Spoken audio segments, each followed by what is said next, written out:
లేదు, వెంటనే యాక్షన్లోకి ఉపక్రమించడం జరుగుతుందని చెప్పి దుబాయ్ ప్రభుత్వం నిర్ణయం తీసుకుందనేది వినిపించే మాట. సో అర్థం చేసుకోవచ్చు ప్రస్తుతం ఎటువంటి పరిస్థితులు ఉన్నాయనేది. ప్రెసెంట్ అయితే మాత్రం దుబాయ్ చాలా సీరియస్గా వ్యవహరిస్తోంది. ఎక్కడ ఎవరిని విడిచిపెట్టే ప్రసక్తే లేదు అనే అర్థం వచ్చేలాగా, అంటే తప్పు చేసిన వాళ్ళని వెంటనే శిక్షిస్తాం.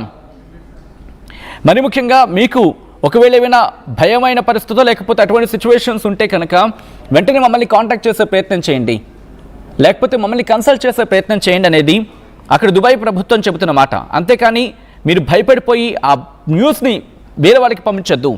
ఫ్యాబ్రికేటెడ్ క్లిప్స్ అస్సలు వద్దు.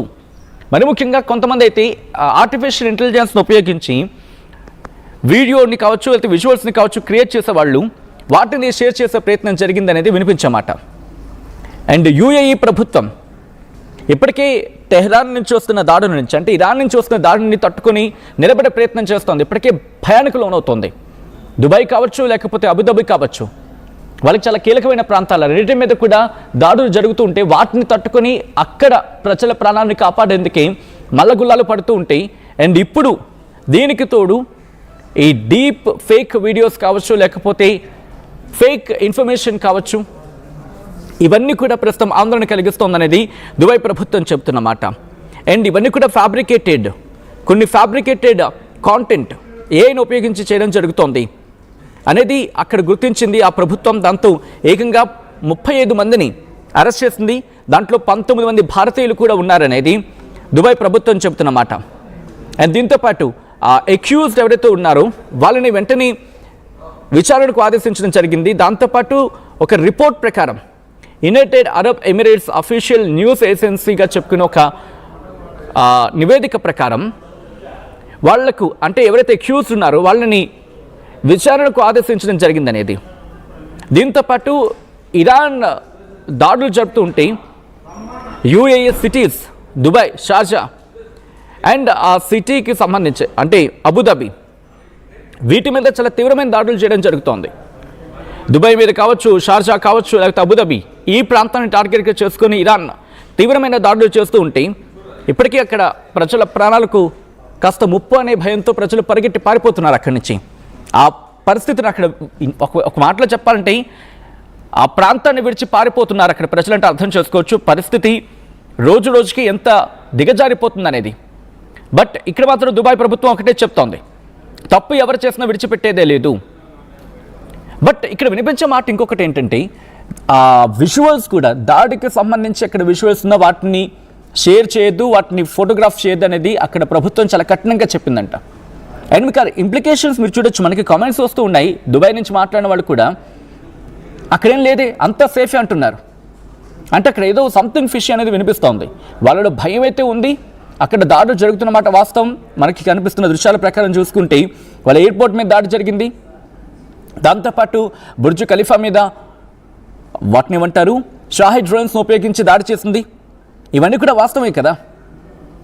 అంటే ఒకటి ఇక్కడ 2 రకాలుగా ఆలోచించే ప్రయత్నం చేద్దాం. ఒకటేంటి, అక్కడ ప్రజలు భయభ్రాంతులకు గురయ్యి ఇది మరింత పానికింగ్ సిచ్యువేషన్, మరింత పానిక్ని క్రియేట్ చేయకుండా అక్కడ ప్రభుత్వం చేపట్టిన చర్యగా దీన్ని చూడొచ్చు. అండ్ రెండోది ఏంటి, ఇది వాళ్ళ ఆత్మరక్షణ అనుకుందాం. రెండోది, ఒకవేళ ఇది కనుక కంటిన్యూ అయితే, ఈ ఇన్ఫర్మేషన్ కనుక బయటికి వెళితే, ఈ యుద్ధం ఆగిన తర్వాత, ఎందుకంటే సేఫెస్ట్ హెవెన్గా మాట్లాడుకుంటూ ఉంటారు కదా, చాలా లగ్జరియస్ లైఫ్ ఉంటుంది, సేఫ్ అని మాట్లాడుకుంటూ ఉంటారు కదా, ఆ పేరు పోతుంది. అది మరీ బాగా దెబ్బతింటుంది.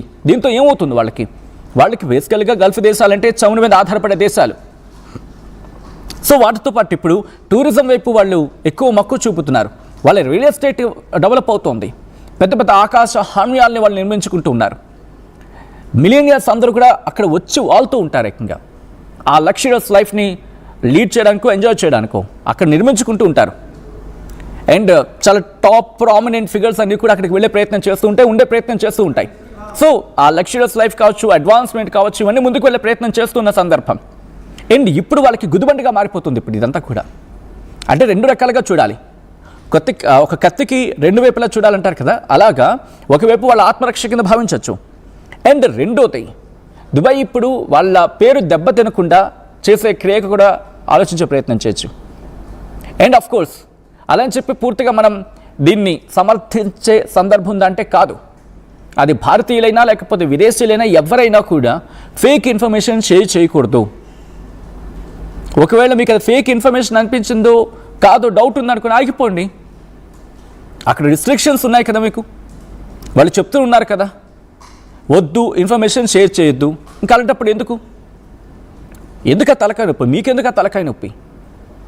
మీరు కాదు ఆ ఇన్ఫర్మేషన్, ఎస్ ఏదో భయం ఉంది మీకు అనిపించింది, అక్కడున్న వాళ్ళు ఎవరికో చెప్దాం అనుకున్నారు, ఒకసారి ఫోన్ చేసో లేకపోతే అది కమ్యూనికేట్ చేసో ఇలా ఉందట ఒకసారి చూసుకో, అది నిజమో కాదో నాకు తెలీదు, జాగ్రత్త అంటే సరిపోతుంది. అండ్ ఇంకా చెప్పాలంటే మనం జాగ్రత్త చెప్పేది ఉంది, అక్కడ ప్రభుత్వాలు యాక్టివ్ చేయరా? అక్కడ ప్రభుత్వం ఫోన్ అలర్ట్స్ పంపించట్లేదా? కాబట్టి ఉంది కదా. అఫ్కోర్స్ డీప్ ఫేక్ అయితే మాత్రం ఎవరు ఒప్పుకోరు. అది తెలిసి చేసినా తెలియకుండా చేసినా తప్పే. అండ్ ఇప్పుడు ఆర్టిఫిషియల్ ఇంటెలిజెన్స్ అందరికీ చాలా హ్యాండీగా ఉంటుంది. ఏదైనా ఇన్ఫర్మేషన్ ఇలా కావాలి అంటే కనుక వెంటనే ఇస్తుంది. బట్ రిమెంబర్, ఈవెన్ అందరూ ఉపయోగిస్తున్నాం, మాతో సైతం అందరూ ఆర్టిఫిషియల్ ఇంటెలిజెన్స్ని ఉపయోగిస్తాం. But cross check it. అది ఇస్తున్న ప్రతి ఇన్ఫర్మేషన్ కరెక్ట్ అని చెప్పి నమ్మద్దు.